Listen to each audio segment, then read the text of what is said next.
What it do? Bedtime crew. Hey man, listen, today I'm here to give you guys my immediate reaction to UFC Fight Night Strickland versus Hernandez. And here's the fucking thing, you guys. Sean Strickland wins by round 3 TKO. This was a very impressive performance. I'm happy that I picked Sean Strickland. I'm sad to see Anthony Hernandez lose. That's my boy. But I knew Sean Strickland was going to win this fight, and he actually performed even better than I thought he would. Gets the finish in the 3rd round after hurting Anthony Hernandez to the body. We did bring that up. Real bull knowers know that Anthony Hernandez, you're never going to chin him with the hands to the chin. You have to touch him to the body, and Sean Strickland caught him with a knee to the body in close. Followed up with some punches, melted him up against the fence, and gets the win. Like I said, dude, this was actually a really, really good performance from Sean Strickland. Very impressive. Won all 3 rounds, in my opinion, even though the 3rd round ended kind of midway through. Just fighting behind the jab the whole time. He rocked Fluffy for a little bit in the 1st round, would like double up the jab and then land the right hand, and that just consistently kept happening for him throughout the 1st and 2nd round, where Anthony Hernandez would kind of parry the jab or start to dip away to the side, and Strickland would follow it up with that right hand. Fluffy did a better job later on in the 1st round and a little bit in the 2nd round of blitzing into him, tying him up in the clinch, landing some uppercuts, but he didn't do a good job cutting off Sean Strickland well enough to set up a takedown or to land anything too big. I thought that the 1st round was kind of pedestrian, kind of close, probably a Strickland round pretty clearly in my opinion, but the 2nd round, Sean Strickland really, settled into the fight and started to find his rhythm really well. Every single time he would double up the jab, he would land that right hand. He would circle away from the blitzes and the punches of Anthony Hernandez. Hernandez literally could not get any striking really going, any grappling really going. You can see he only shot 1 takedown attempt in almost 15 minutes, which is just so uncharacteristic of him. And that's because Sean Strickland was moving around, jabbing it up, teeping it up. Not as many front kicks to the body as we expected. A lot more inside leg kicks, and then eventually in that 3rd round, he found the finish from landing a knee in close after a clinch situation where Hernandez was doing a good job with the uppercuts, couldn't find his elbow. You could see he wanted to set it up, and then Strickland kind of framed away, landed a knee to the body, hurt him straight away. We've seen that in a lot of Hernandez fights, bro. It's like those body shots hurt him every single time, and Strickland just followed up, got super aggressive, turned into fucking prime Apex Strickland against Sneeko, melted him up against the fence with the punches, dropped Hernandez against the fence, and gets the win by TKO. Just a crazy win. I'm gonna be real, bro. Anthony Hernandez on a fucking 8-fight win streak, beating the shit out of everyone else in the middleweight division. I believe that he would have beat Reinier de Ridder if he had that fight back in October. I believe he has the cardio and the grappling to scramble really well with somebody like Hamza. But this is the type of matchup that gets you out of that title picture for the time being. I do think Hernandez can bounce back from this, but it's just the fact that he couldn't get going on the feet. He couldn't really set up any of his shots out in the open because it was so hard for him to hit Sean Strickland, and he was constantly just getting jabbed up. Every time he tried to back up Sean Strickland, Strickland would circle out, circle away from the shots. You saw Hernandez missing a lot of his punches, and Sean Strickland just fought behind that jab, behind the Philly shell. Very impressive performance. Probably his best performance since the Israel Adesanya fight. I don't think it's ridiculous to say that. And I'm gonna be real, bro. This is not bias.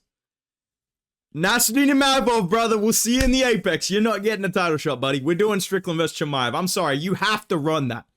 This is a fight that makes sense because, number 1, Sean Strickland has a win over Nasruddin Imavov not that long ago, so we can jump him because of that.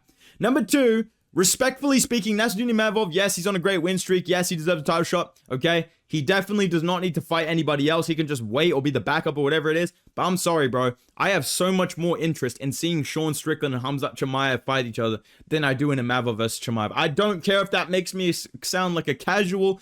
I'm just saying it like it is. Most real fucking humans want to see Strickland and Chimaev face off. We want to see the beef. We want to see if Strickland can jab and teep his way to a victory over Chimaev.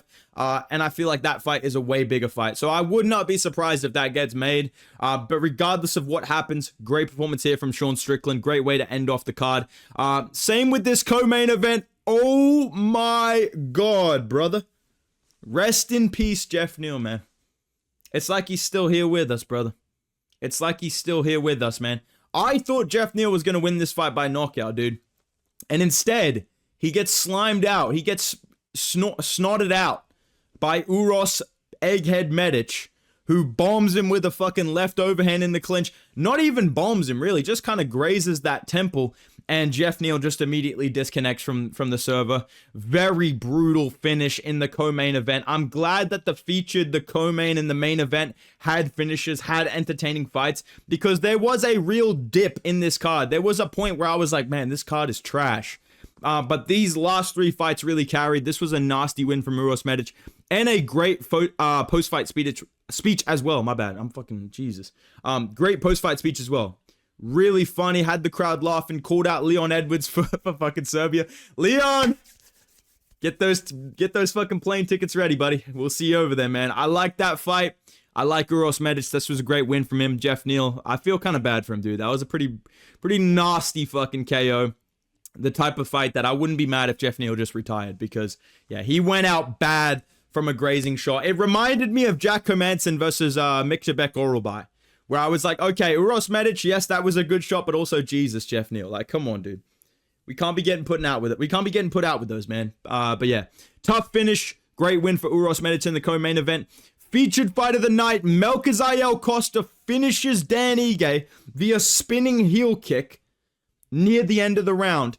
First man to finish Dan Ige in the UFC. Absolutely insane. This started out like we thought it would, with, you know, Dan Ige bobbing and weaving at range, fucking bobbing and weaving, and Melchizael Costa piecing him up with the kicks. Landed a really nasty front kick to the face at one point that rocked Dan Ige for a little bit, froze him up. But then Dan Ige was doing a good job. He did try a takedown early on. Costa kind of, you know, threatened a guillotine, got back up to his feet, and then near the end of the first round, Melchizael Costa spins. It looks like it's going to the body. Dan Ige, because he's like 5'3", ducks into it, catches it right on the side of the face. You could just see in his face that it definitely broke something, whether it's like a jaw, orbital, whatever it is. He got blasted with this fucking spinning heel kick to the face. And Melchizael Costa gets the first round finish over Dan Ige. I know that I joke around of like, who does that to Dan Ige? But genuinely, no one else has done that to Dan Ige. That is super impressive. 6-fight win streak. First guy to finish Dan Ige. Definitely in the top 15. I feel like we need to capitalize on this, and we need to get Melchizael Costa a big name in the rankings. I do want to do a video talking about fights to make, but if I had to say right now off the top of my head, Arnold Allen versus Costa would be a banger. I don't know about Diego Lopez jumping all the way up to number 2 in the rankings, but something like that. Someone in the top 7, top 8, I think that makes a lot of sense. Yeah, really, really impressive performances. Like I said, the top 3 fights of this card were fucking generational. They carried this card because there was some lulls in this, dude. All right, man? Sergey Spivac. Bro, what the fuck is Ante Delija doing, dude? What the fuck is this guy doing, man? I picked Ante Delija by knockout. He comes out there in the first round. Robbie Lawler 2020 max and just bobbing and weaving at range, getting jabbed up brutally by Sergey Spivac. Having Sergey Spivac look like a fucking legit boxer, dude. Straight up. What the fuck, man?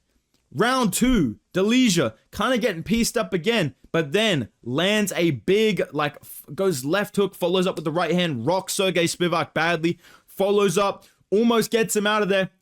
They end up clinched up, so it's 1-1 going into the third on most people's scorecards. Third round, Sergey Spivac able to keep him at bay with the range, kind of looking like Sean Strickland out there, jabbing him up, gets a takedown. Delija did a good job to get back up from that takedown. I did kind of think he was going to spend the rest of the round on bottom because he's a heavyweight, but he actually did do a good job of getting back up to his feet, getting out to the open. He tried to blitz a little bit at the end of the third, but he didn't really do that much to sway that round, even though I feel like he could have maybe pulled that off. And it goes to Sergey Spivac as a win via mainly outboxing Ante Delija. Walmart Sergey Pavlovich over here getting pieced up by Sergey Spivac. And just a reminder, Jailton Almeida KO'd this guy like last year. So this division is absolute fucking cinema. We love to see it. I hope to see more of these guys on the main card of every fucking fight night. Great win here from Sergey Spivac. Yeah, Ante Delija, what are you doing, bro? What are you fucking doing, man? All right. Not that bad of a fight. Little bit of a lull. Like I said, the top 3 fights were banging. And this was absolutely fucking brutal, dude. I felt bad watching this. I felt like I was on live leaks, bro. Like, straight up. I actually felt so bad. And I'm kind of looking at Jacoby Smith a little bit different for the way that he finished this fight, because I went into this glazing the fuck out of Jacoby Smith. I've been saying this guy's one of the best prospects in the UFC. Super athletic, super dangerous, super well-rounded. We got to see glimpses of all of that skill set in this fight, with a little bit more patience as well. He seemed very calm and composed and patient on the feet, which is a good sign when you look at how he looked against Nico Price, where he gassed out pretty quickly. This fight, he was a little bit more calm, utilizing his striking a lot more, technically landed some nice right hands, some nice left hooks, got to show some good takedown defense. Josiah Harrell took him down at the end of the fight.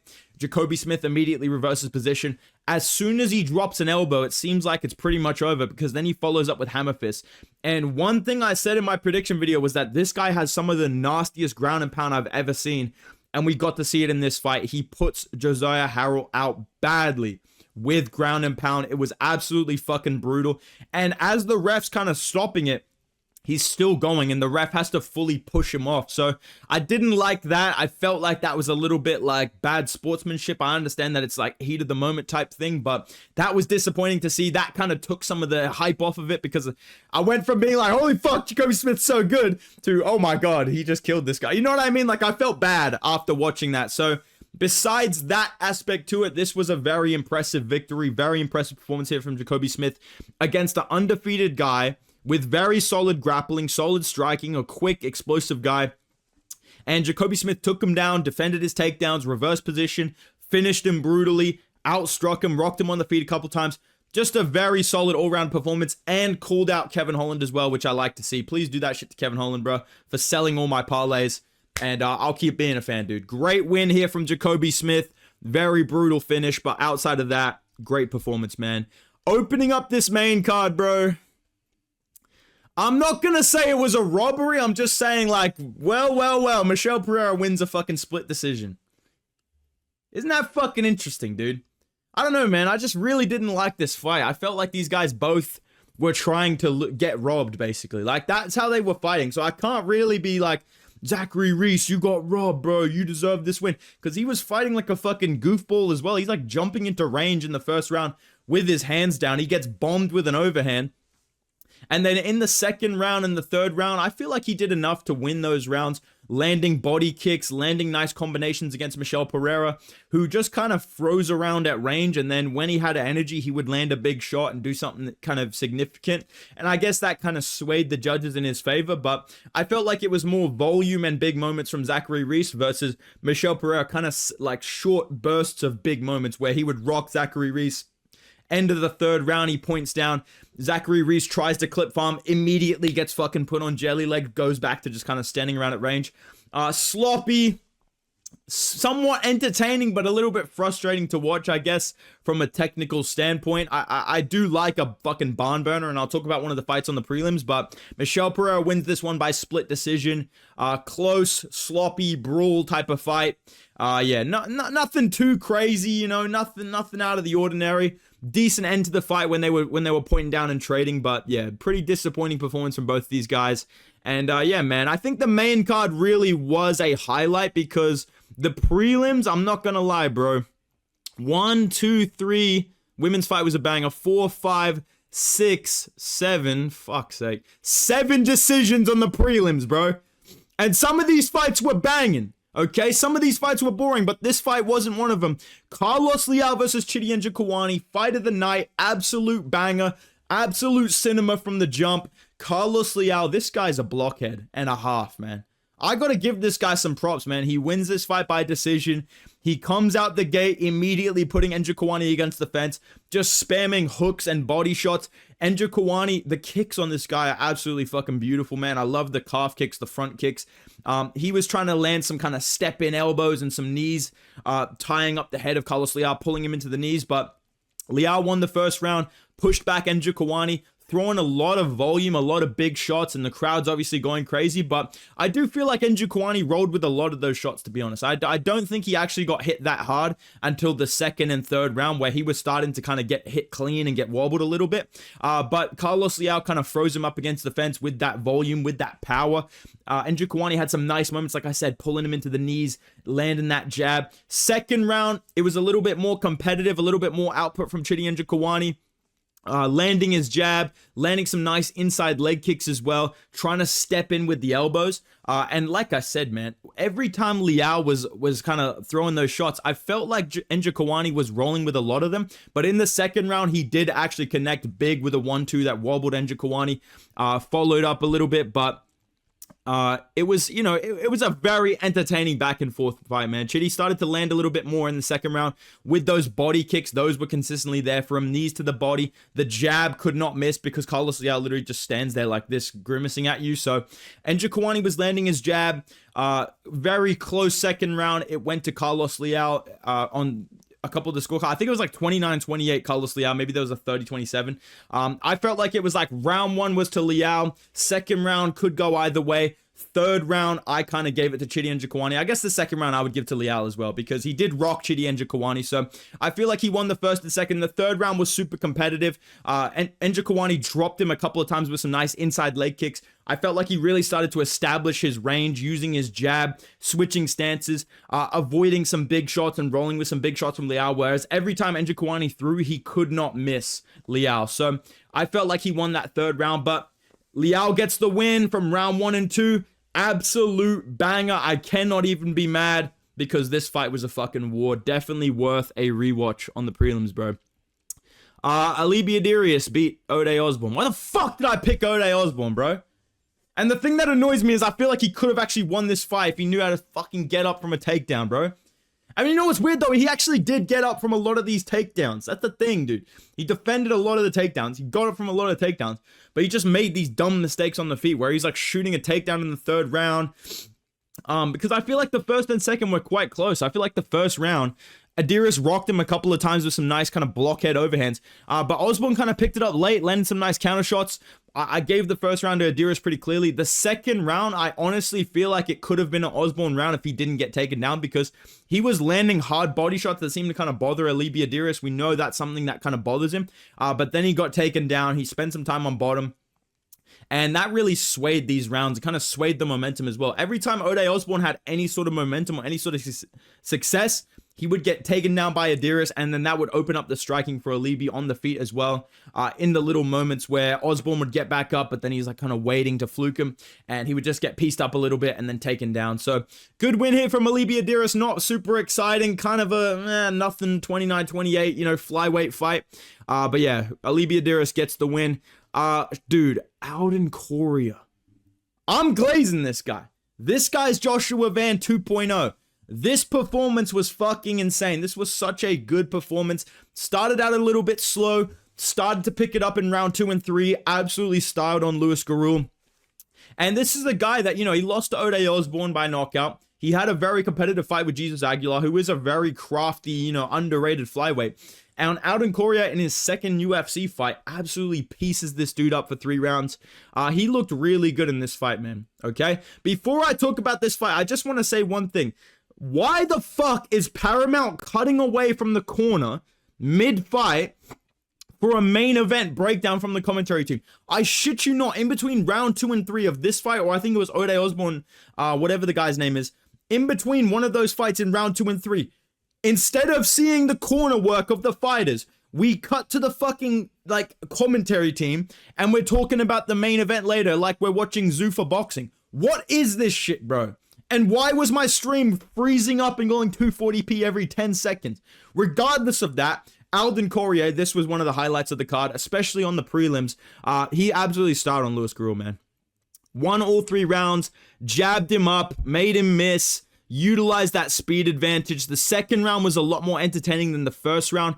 Coria really picked up the pace, landing a really nasty uppercut. Gurule got a takedown. Coria reverses position, finishes the round on top. And in that third round, man, turns into prime Joshua Van, styling on him, ripping him to the body, making him miss, landing those front kicks, attempting the spinning elbows, mixing in takedowns, just super free on the feet, fighting behind his jab, fighting behind that reach advantage against the shorter guy. Really smooth, really controlled on the feet. Great performance from Alden Coria. He is literally Alexandre Topuria to Joshua Van's Ilya. It's so obvious. That is the exact comparison I was thinking watching this fight. I was like, wow, Joshua Van is like the Ilya of this gym, and this dude is literally Alexandre Topuria. He's like a slightly less powerful Joshua Van, Little bit taller, a little bit more tactical and composed, but very, very similar in terms of the animations that he uses, the way that he fights, the way he mixes things up to the body, the takedown defense, the flow on the feet, the calf kicks as well to kind of disrupt the rhythm. Really solid performance here from Alden Coria in the flyweight division. Very good prospect here. Why is Joselyn Edwards low-key fucking goated, bro? Dude, I missed some of these other prelims fights. I did not miss this, and I'm so glad I didn't. Joselyn Edwards with the fucking performance of the prelims over here, besides that main prelim, that was a banger. This finish was fucking brutal, dude. She came out in the first round, gets kind of mashed up, to be honest. Like, trying to clinch, trying to strike. Nora Cornell's, like, landing these knees on the head, like, up against the fence, kind of really starting to damage up Joselyn Edwards, defending all of her takedowns. Second round, Joselyn Edwards gets that back body lock, kind of sweeps out her legs off the cage, dumps her on the side of her head, dislocates her collarbone, I believe, or something like that. She landed really hard on her shoulder. The ground and pound follow-up, I thought it was over. The ref doesn't stop it. Joselyn Edwards immediately jumps on the back, gets the rear naked choke. This was genuinely such a sick finish, especially when you look at the rest of these fights that were all kind of decisions. Most of them were kind of back and forth, like nothing, like 29, 28 performances. This was a genuine brutal fit. I was like, oh my God, she slammed on her head. So I just want to shout out Joselyn Edwards, man. I know that I like to kind of make fun of WMMA here and there, but this was the type of performance where I was like, dude, maybe I need to make more videos talking about WMMA, dude, because Joselyn Edwards is on a fucking win streak of straight finishes in the women's bantamweight division. She's fucking up everybody. She's taken the Edwards name from Leon Edwards. And this was a fucking brutal finish, man. Shout out to Joselyn Edwards. Punahele Soriano, he beat Ramiz Brahimaj, just kind of laid on him. Out-damaged him, excuse me. He got laid on a little bit, but then out-damaged him. Nothing really crazy to talk about. Jean-Paul Labelosnoyani, he wins against Phil Rowe by split decision. And I'm going to be honest, I have no idea what the fuck the judges were talking about with this one being a split decision, because Labelosnoyani out-grappled him the entire fight, basically. The third round, I'm like, okay, maybe you give that to Phil Rowe based on how he ended the fight. Third round, he kind of walked down Labelosnoyani at the end, landed some big shots, especially with that last 10 seconds, really started to piece him up. But this was mainly Labelosnoyani being smart at range, Phil Rowe just kind of walking at him, faking like he's kind of just touch sparring, just jabbing and throwing up kicks on the guard. And Labelosnoyani being smart on the feet, mixing in takedowns, being really aggressive, nice ground and pound, nice elbows, threatening front chokes to kind of pass over the legs and head to the mount. Really aggressive, really smart grappling here from Labelosnoyani at the same time. Very solid performance against a pretty tricky, you know, welcome to the UFC kid type of matchup. I have no idea how this was a split decision. I feel like you could genuinely give Jean-Paul Labelosnoyani all 3 rounds of this fight. But yeah, somehow a split decision. I'm glad the right guy got the W. And there's only one fight left for me to talk about, man. Okay? Yadier Valle. I fucking pick you, and you're 10-0. You're the Cuban problem. You're sliming out these guys in the Apex. I understand one of them was rigged, and now it makes a lot of sense why they rigged that shit. They had to make sure you fucking won that, because you wouldn't have otherwise. Okay, dude? And you go out there against Jordan fucking Leavitt, and you can't defend a takedown. You can't get up from full guard. You can't push off the hips. You can't land fucking anything. And when Jordan Leavitt's walking you down in the second round doing this, you can't do shit about it. There was a moment in the second round where I literally just turned my phone off and just went, fuck it, whatever. I'm just going to go get coffee, bro. I can't be asked, right? Because Jordan Leavitt at one point in the second round is doing this to fucking undefeated Yadier Valle. What are you, fucking Superman? Walking this kid down doing this.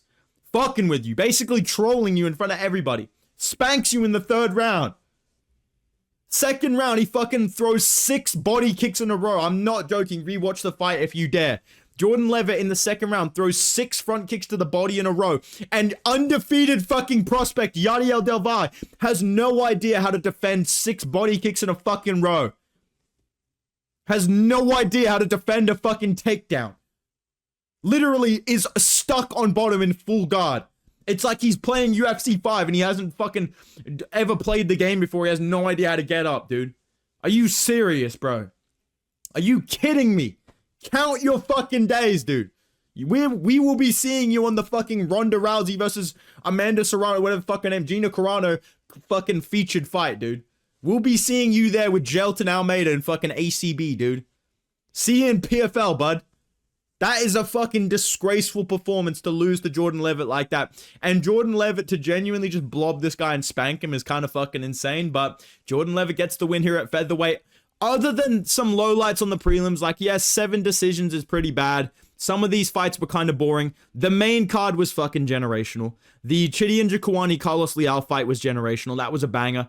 And all in all, I feel like this card did kind of deliver, especially at the end of it. So I'll give it like a 7.5 out of 10. Maybe a 7 out of 10. You know, like I said, the main card was really good. So let me know your opinions in the comments down below. Let me know what you guys think. If you enjoyed the video, drop a like, subscribe to the channel, go follow me on Instagram and Twitter at Bedtime MMA, and I will see you guys in tomorrow's video, man. Goodbye.